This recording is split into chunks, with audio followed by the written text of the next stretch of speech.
Welcome to the Fish House Nation podcast presented by Catch Cover, your home for ice fishing news, tips, stories, and strategies. And now, your host, Chris Larson. Welcome to the Fish House Nation podcast. We are at the St. Paul Ice Fishing Show, and we're in our little mobile studio here in the Catch Cover booth. I'm with Johnny Range. Johnny, I appreciate you coming on the show today. Hey, thanks for having me on the show. I'm excited to tell everybody about the Westonka Walleye Program. Yeah, tell us about the Westonka Walleye Program. What is the Westonka Walleye Program? Well, the Westonka Walleye Program is a privately funded fish stocking program that puts walleye in Minnesota's biggest metro lake, Lake Minnetonka. We started back in 2012 with me and a couple buddies sitting around a campfire talking about how we can make walleye fishing better on our lake. And with everybody sitting around pointing fingers, arguing about the DNR should do this and these guys should do this, we just started saying, well, what can we do? Sure enough, it started out, one guy said, I'll tie up some flies and we'll sell them at the bait store and we'll take the money from that and we'll stock some walleyes. And the other guy said, hey, let's throw a party and we'll raise some money from that. And over time, it kind of evolved into a more official program. And now we're recognized officially as a 501c3 public charity. And we go around asking people to make product donations and asking retailers to make product donations. And we get all these prizes together. And then we hold ice fishing events and fundraising banquets and things like that. And all the prizes are donated. We use those to give away in our events. And all the money that we take in, we use to buy walleye to stock the lake. Nobody gets paid a dime. All the money that we raise goes to buy fish, and we don't buy any prizes either. And in 2019, we spent $78,000 on stocking walleye in Lake Minnetonka.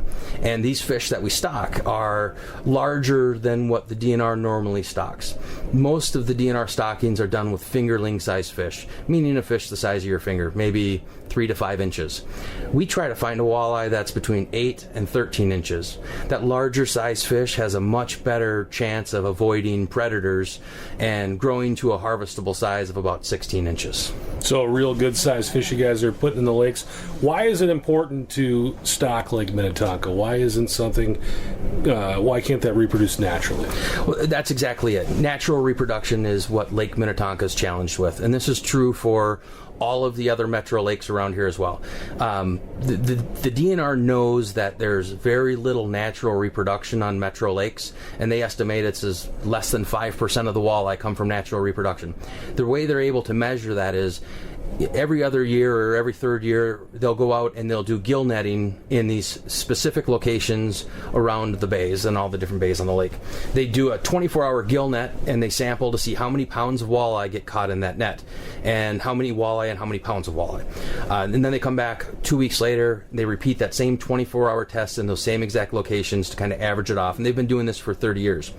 When they do those walleye gill nets, they age the fish as well. And they can tell that by counting the rings on the scales of the fish, kind of like you'd count the rings on a tree.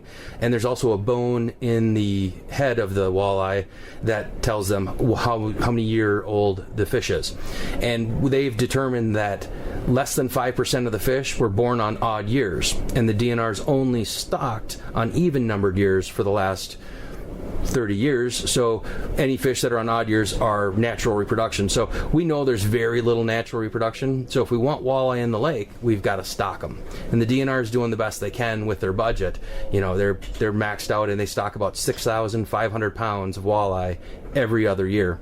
Our program's a little different. We went down and Senator Dave Osmick and I went to the state capitol and met with the legislative liaison from the DNR to battle with them a little bit about some of the rules they had for us. Originally, they made me stock only even year class fish in the beginning of the program. But that wasn't ideal, because what happened is the fish farmer market it's a fish market. It's all about supply and demand. If there's very few fish available, the price goes up. If there's a ton of fish, the price goes down. And when I'm buying my fish from the private fish market and the DNR's buying 70% of their fish from the private fish market, and we're all trying to buy fish that are born on even year class, it's making me pay a higher price than I needed to. And what would happen is even year class fish would come up and I couldn't buy them because it was the wrong year class. Or when the fish farmers would clean their ponds out in spring before they stock fry, they'd get all the fish that lived through the winter out. Those are called carryover fish, and they would usually be mixed year classes. Some would be 1-year-old, some would be 2-year-old. And I was not allowed to buy those fish early on in the program. Well, that's where we went to the Capitol, battled with them, and now we're able to stock both mixed year class fish, 1- and 2-year-old fish, meaning I can buy fish for the lowest cost available and stock as much as possible. And so now we stock every spring. We put in as much fish as we can, and every fall is as much as we can, depending on how much money we can raise. And like I said, 2019 we raised, we stocked $78,000 worth of fish in the lake, and that was about 90,000 walleye, and it was 6,000 pounds of walleye. And so in comparison to the DNR, I believe they stock 6,400 pounds every other year, and that plan will stay consistent. The Westonka Walleye Program stocks 6,000 pounds in 2019 and several thousand pounds in 2018. So we're actually putting in more pounds of walleye in the lake than the DNR does. And we're doing it all with private donations. Yeah, it's pretty incredible what you guys are doing. What are you seeing so far? I'm assuming that you're a guy who fishes Lake Minnetonka. So what are you seeing as far as results from what you guys have been doing? Well, I mean, to start out is the fisherman's feedback. I mean, I myself, I'm seeing a huge increase. Some of the best walleye fishing I've ever had in my life is now on Lake Minnetonka. I mean, I would say it compares to Canadian walleye fishing at times. I caught something like 53 walleyes in 3 hours on a non-disclosed destination, but it was awesome fishing. Me and a buddy who we used to fish tournaments together, so we both knew what we were doing. I mean, we had, I think at 3 times during that, we had triples or doubles for walleyes. A lot of feedback I'm getting from guys that fish the lake. I've heard several times from guys, older guys that say, they're in their 60s or 70s, and they say, I've fished this lake every day since I was a pup, and they go, the last year was the best walleye fishing I've ever had in my life out here. We're seeing fishermen tell these great stories of seeing a difference. And that's just fishermen talking, so you take that with a grain of salt. But the DNR does that gillnet survey we talked about earlier, and we started the program back in 2012. And in 2014, they rated one of the sections that we're kind of working on, came in at about 1.8 pounds of walleye per net was the average between all the different nets. They did that same test again in 2014, and it came in at like 3.8 pounds of walleye per net. Now, I went with on the 2019 survey, and what I saw was between 7 and 8 pounds of walleye per net in the nets that we came in. So the DNR reports are showing a huge increase of pounds of walleye in the lake. The fishermen are reporting a huge increase in the number of walleye being caught, and it's a win for everybody. I mean, I think, in terms of fishing manufacturers to residents or to the restaurant owner, everybody's got better business. And, you don't have to drive 6 hours up north or 3 hours up north to go walleye fishing. You can stay right here and fish 10-15 minutes from your house and go get a 5-star steak and go watch a football game all in the same night. So you've been doing this for a few years now. What's the future of the plan of your program? It could be anything. There's talk of expanding this program into other metro lakes. There's been a lot of interest to stock Prior Lake. There's been a lot of interest to stock White Bear, as well as Medicine Lake. And so we've talked about setting up separate fund accounting. So when people make donations to the program, you could say, I specifically want this to go to this lake. That's a possibility. Really, I'm the president and founder. I started this myself, and I've got a bunch of people that all help a little bit, but I need more help because I'm not paying myself a dime. Nobody's getting paid here. It's all volunteer work. So the more people that get involved, the better chance we have of making this bigger and bigger, as long as they don't want to get paid, because we don't really do that. Sure. But what could it be? That's the discussion. Another possibility is, we talked about branching into potentially even stocking sturgeon. A lot of people don't know this, but Lake Minnetonka once had a thriving sturgeon population. The fish swam through Minnehaha Creek up from the Mississippi River and got into the lake.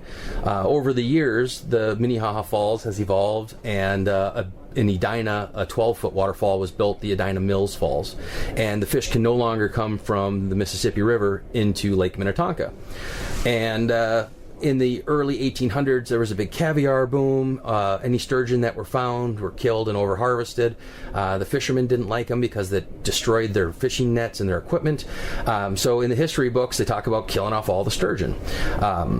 These fish live for 150 years. They're dinosaur of a fish. I don't know if you ever caught a sturgeon. They feel like sandpaper, and they're just cool, strong fish.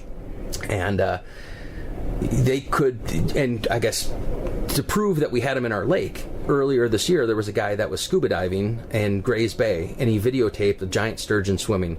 We'd been talking about it on the news and in the paper for years. We called it the Legend of Lou, this giant sturgeon dinosaur swimming in the lake, but nobody had any proof. It was just hearsay. But this guy had video, proved it was in the lake, and then this summer it went over the Edina Mills Fall, went down the Minnehaha Creek, went over the Minnehaha Falls, and a couple young kids caught this fish swimming in the Minnehaha Creek. They actually wrapped a rope around the fish's tail, much like they do to control a shark. They actually learned it during Shark Week, but made a really cool video of them pulling this fish out, took a picture with it. They had it out of the water for maybe 30 seconds, 60 seconds, and these kids were just so excited. It was really fun to watch. And then they put the fish back and released it. And it's stuck now between a 53-foot waterfall and a 12-foot waterfall. So it's it definitely can't get back to the lake. And this creek, Minnehaha Creek, they turn off the flow in the winter. So this fish will be forced to jump a 55-foot waterfall as it tries to make its way out to the Mississippi.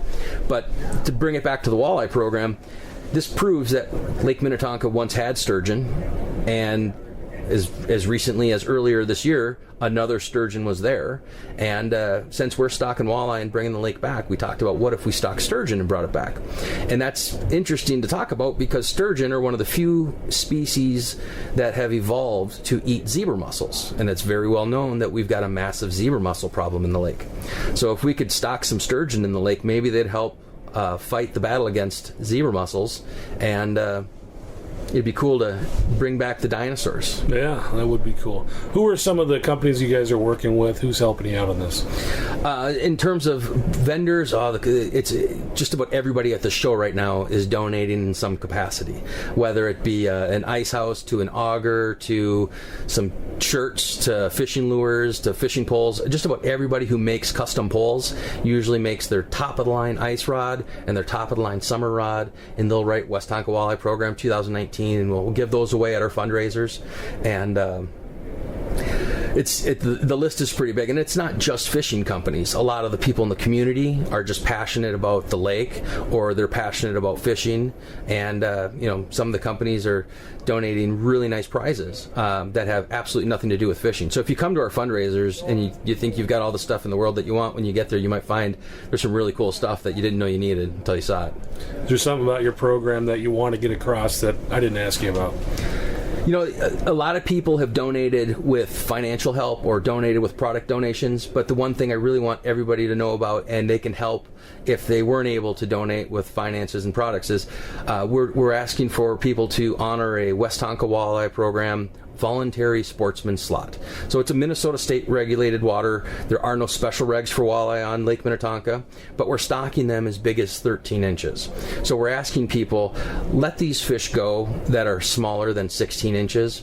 These 13-inch fish will be 16-inch fish next year. It'll be a much better sized fish to harvest, and they cost us about $2 a fish. So if you do go out there and catch a limit, donate some money back. If you catch 6 fish, donate $12 to the program. You've replaced those fish, and they'll be there for you next year. Awesome. How do people get a hold of you, or how do they find out more about your program? So the best way to get constant updates on the Westonka Walleye Program is to like and follow it on Facebook. It's the easiest for me to update and keep people informed of what's coming up.